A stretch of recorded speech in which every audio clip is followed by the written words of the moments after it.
تڑپ رہا ہے، اگر اس کتے کو آپ نے پانی پلا دیا، اس کی پیاس کو دور کر دیا، اللہ کے رسول نے جنت کی بشارت دے دی۔ ایک بلی کو اوپر اگر ظلم ہوا، اس کو تڑپایا گیا، اس پر زیادتی کی گئی، تو اس ایک جانور پر زیادتی کی بنیاد پر جہنم رسید ہونے کی اللہ کے رسول نے خبر دے دی۔ جانوروں کے ساتھ ایسا سلوک، ایسا معاملہ سینکڑوں احادیث۔ اگر معاشرے میں جن و شیاطین سے آپ کا سابقہ پڑتا ہے، تو اللہ کے رسول نے یہ بھی بتایا کہ ان کے ساتھ بھی ہمارا حسن معاملہ ہونا چاہیے، حسن معاشرت ہونا چاہیے۔ گوبر میں، ہڈی میں پیشاب وغیرہ آپ نہ کریں کہ یہ جنوں کی یا ان کے جانوروں کی خوراک ہے۔ اسلام ایک ایسا مذہب ہے جس کے اندر سلامتی کی دعوت ہے، امن کی دعوت ہے، اور انسانیت کا مقام دینے کی دعوت ہے۔ یہ تو بات انسانوں کی، جانوروں کی تھی، یہاں تک کہ اگر مردہ ہے کوئی ہمارے معاشرے کے اندر، ان کے ساتھ بھی جو سلوک کرنے کا ہم کو حکم دیا ہے، اس پر غور کیجیے۔ میت کو لے جا رہے ہوں، آپ اس کو سکون کے ساتھ لے جائیں، غسل دینے کے معاملے میں زبردستی نہ ہو، اس کا بھی لحاظ کیا ہے اللہ کے رسول صلی اللہ علیہ وسلم نے۔ یہاں تک کہ مردہ دفن کر دیا گیا کسی قبرستان میں، اگر آپ کا گزر وہاں سے ہو رہا ہو تو اللہ کے رسول صلی اللہ علیہ وسلم نے فرمایا کہ ان کے لیے بھی سلامتی کی دعا کرو، السلام علیکم یا اہل القبور ان للہ و انا الیہ راجعون پڑھو۔ تو بہرحال اسلام ایک ایسا مذہب ہے جس نے ہمیں حسن معاشرت سکھائی ہے، حکم فرمایا ہے اس کا۔ اور جب اللہ رب الامر یدل علی الوجوب، جب اللہ رب العالمین کسی چیز کا حکم فرما دے تو وہ فرض ہو جاتی ہے ہر مسلمان کے لیے، ہر کلمہ گو کے لیے، ہر ایمان والے کے لیے۔ تو یہاں حکم ہے ہمارے لیے کہ ہم انسانوں کے ساتھ اچھا سلوک کریں، بلا تفریق مسلک و مذہب و ملت۔ جانوروں کے ساتھ اچھا ہمارا برتاؤ ہو، ہم مرداؤں کا لحاظ رکھیں۔ اپنے معاشرے کے اندر جن چیزوں سے ہمارا سابقہ پڑتا ہے وہ ہمارے حسن اخلاق، حسن کردار اور حسن کریکٹر کی گواہی دینے لگ جائیں۔ یہ ہے اسلام کی تعلیم۔ اب ہمارے سامنے ملک کے چوٹی کے عالم، چوٹی کا مقرر موجود ہیں، اور میں نہیں چاہتا ان کے اور اس مائک کے درمیان اور دیر تک حائل رہوں۔ اپنی بات کو یہیں ختم کرتے ہوئے میں اپنی جگہ لیتا ہوں۔ وآخر دعوانا ان الحمد للہ رب العالمین۔ السلام علیکم۔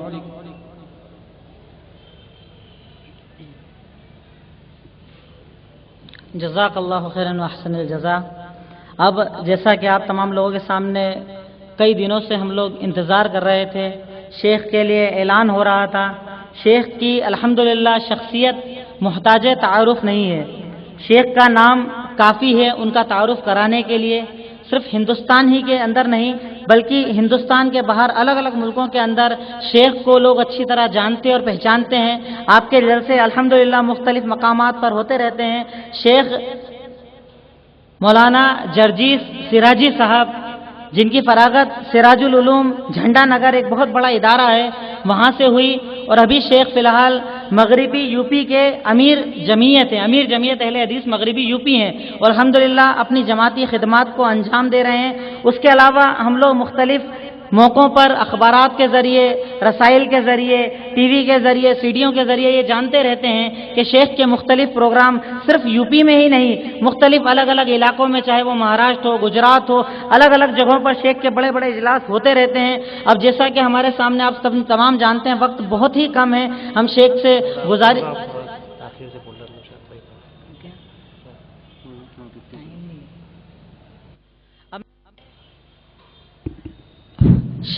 گزارش کرتا ہوں کہ شیخ محترم تشریف لائیں۔ آپ کا عنوان اسلام دین رحمت، اس عنوان کے تحت جو قیمتی باتیں آپ کے سامنے کی جائے، تمام لوگوں سے میری گزارش ہے کہ غور سے ان باتوں کو سن کر یاد کریں تاکہ انشاءاللہ دعوت و تبلیغ کے کام میں یہ تمام باتیں ہمارے کام آئیں۔ شیخ محترم تشریف لائیں۔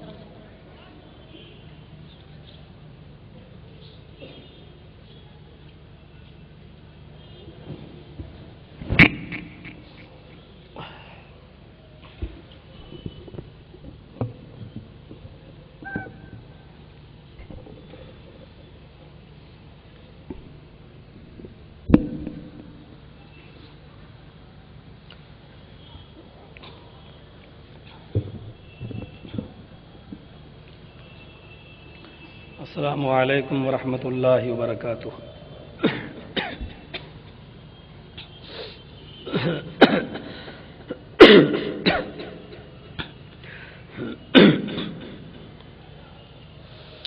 الحمد للہ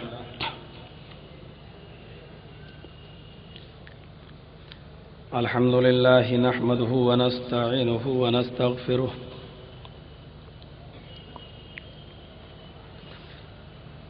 ونعوذ بالله من شرور أنفسنا ومن سيئات أعمالنا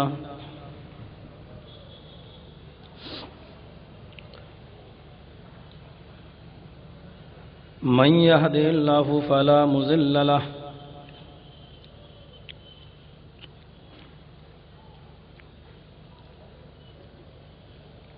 ومن يضلله فلا هادي له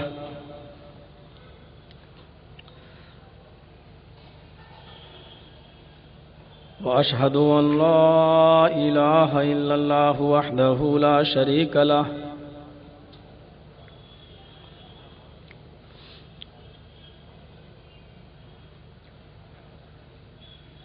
وأشهد أن محمدًا عبده ورسوله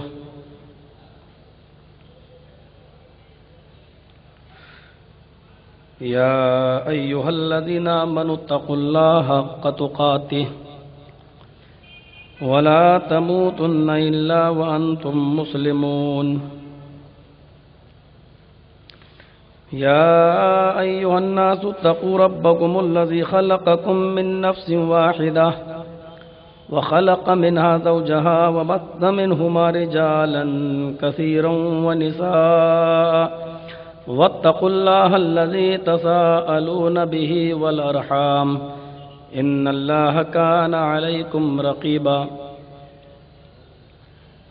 يا أيها الذين آمنوا اتقوا الله وقولوا قولا سديدا يصلح لكم أعمالكم ويغفر لكم ذنوبكم ومن يطع الله ورسوله فقد فاز فوزا عظيما أما بعد فإن خير الحديث كتاب الله وخير الهدي هدي محمد صلى الله عليه وسلم وشر الأمور محدثاتها وكل محدثة بدعة وكل بدعة ضلالة وكل ضلالة في النار. أعوذ بالله من الشيطان الرجيم. بسم الله الرحمن الرحيم.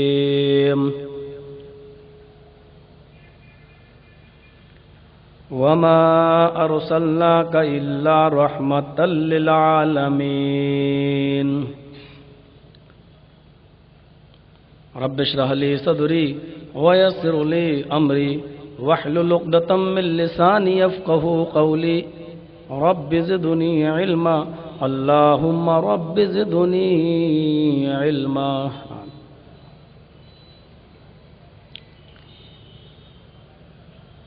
حمد و ثنا، تعریف و توصیف، کبریائی اور بڑائی، پاکی، بزرگی، تسبیح، تحلیل اللہ رب العالمین کے لیے لائق و سزاوار ہے. اسی کے لیے مناسب ہے جو ہم سب کا مالک ہے، رب ہے.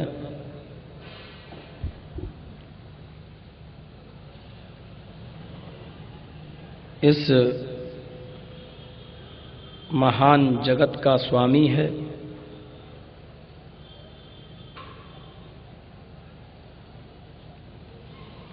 وہ کریٹر آف یونیورس ہے، اس کائنات کا خالق ہے،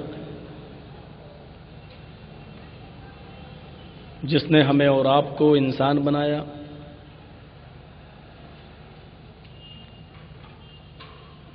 سب سے زیادہ معزز اور مکرم سرشٹی میں، مخلوق میں اس نے ہمیں اور آپ کو رکھا.